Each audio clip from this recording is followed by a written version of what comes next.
Yen Santos. Nanganak na? May balitang nanganak na raw si Yen Santos noong nakaraang buwan.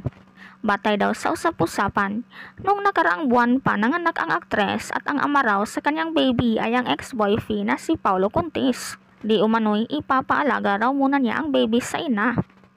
Naunang kumalat ang balitang okay na ulit sila ni Paulo at Yen.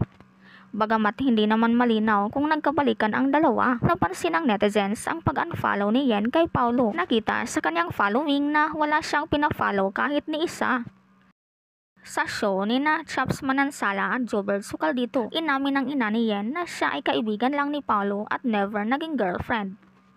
Nitong mga araw ay bali-balita ang pagpanganak ni Yen. Nagpa-blind item naman ang legit na page sa Twitter na pinahula kung sino itong aktres na kabago-bago lang nanganak. Malinaw naman sa netizens kung sino ito. Ngunit ayon pa sa kanila, naging single mom na lang si Yen dahil break na sila ni Paulo. Ikaw, anong masasabi mo dito?